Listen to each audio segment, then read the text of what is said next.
Hi friends, welcome to Sabina சமையல். இன்றைக்கி அருமையான ஒரு பிரேக்ஃபாஸ்ட் ரெசிபி தாங்க பார்க்க போகிறோம். அதுக்கு வந்து நான் 1/4 கிலோ ரவை எடுத்திருக்கேன். வெள்ளை ரவை, வறுத்த ரவை, வறுக்காத ரவை எதானாலும் ஓகே. இப்போ இந்த ரவையை வந்து ஒரு பாத்திரத்தில் கொட்டிக்கிறேன். கொட்டிட்டு நல்லா ரவையில் தண்ணி முழுகிற அளவுக்கு ஊற்றி வச்சு ஒரு 20 நிமிஷம் மட்டும் ஊற விட்டுருங்க. இந்த பக்கம் நான் பாசிப்பருப்பு எடுத்திருக்கேங்க. அது வந்து ஒரு 1/4 கிலோ எடுத்திருக்கேன். அந்த பாசிப்பருப்பை நல்லா 4 டைம் கழுவிட்டு ஒரு அரை மணி நேரம் ஊற வச்சுக்கலாங்க. இப்போ இது ரெண்டுமே நல்லா ஊற வச்சுக்கலாம். இப்போ கழுவி எடுத்தாச்சுங்க. இப்போ இந்த பக்கம் பார்த்தா நம்ம பாசிப்பருப்பு நல்லா ஊறிடுச்சுங்க. ஊறி வந்த பாசிப்பருப்பை ஒரு மிக்ஸி ஜாரில் சேர்த்துடலாம். பாருங்கள், ரொம்ப சூப்பராக இருக்கும். இது ரொம்ப ஹெல்த்தும் கூட.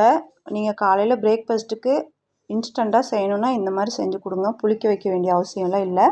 இந்த அளவுக்கு நல்லா மையாக அரைச்சாச்சு. ஒரு பாத்திரத்தில் சேர்த்துக்கிட்டேன். அடுத்ததாக வந்து ரவையும் நம்மளுக்கு நல்லா ஊறி இருந்துச்சு, அதையும் உள்ளே சேர்த்தாச்சு. இப்போ ஒரு 200 மில்லி தயிர் எடுத்துருக்கேங்க. இது புளிக்காமல் இருக்கணும் தயிர். அந்த தயிரை வந்து உள்ளே சேர்த்துட்டு நல்லா மிக்ஸ் பண்ணி விட்டுக்கலாம். கட்டி இல்லாமல் நல்லா மிக்ஸ் பண்ணி விட்டாச்சு. பாருங்கள், இப்போ மாவு சூப்பராக நம்மளுக்கு ரெடி ஆயிடுச்சு. இந்த பக்கம் ஒரு கேரட் எடுத்துருக்கேங்க. பெரிய கேரட்டை எடுத்து நல்லா சொரவி எடுத்திருக்கேன். கொஞ்சமாக மல்லி இலை கட் பண்ணது, சின்ன வெங்காயம் வந்து நல்லா பொடியாக மேட்ச் பண்ணி எடுத்துருக்கேங்க. ஒரு 3 வெங்காயம். இந்த பக்கம் ஒரு பேன் வச்சு கொஞ்சமாக ஆயில் ஊற்றி கடுகு போட்டாச்சு. கடுகு நல்லா பொரியட்டும்.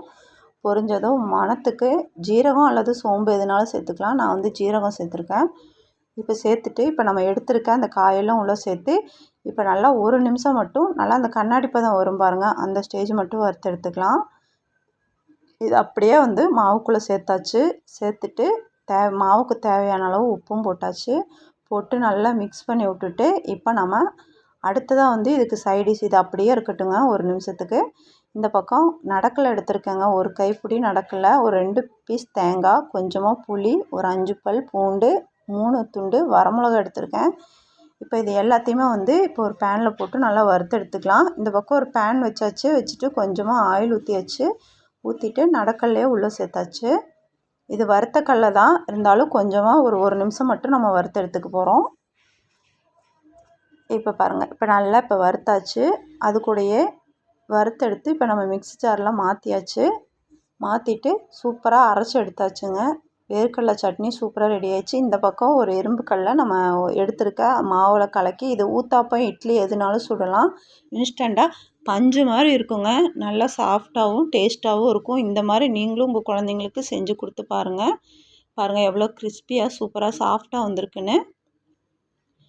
அவ்வளோதாங்க, அருமையான நம்மளுக்கு பிரேக்ஃபாஸ்ட் ரெசிபி சூப்பராக ரெடி ஆயிடுச்சு. இந்த பக்கம் இது வந்து தேங்காய் சட்னி, தக்காளி சட்னி எல்லாத்துக்குமே சூப்பராக இருக்குங்க. இதே மாதிரி நீங்களும் ட்ரை பண்ணி பாருங்கள். அவ்வளோதாங்க இந்த வீடியோ. பாய்.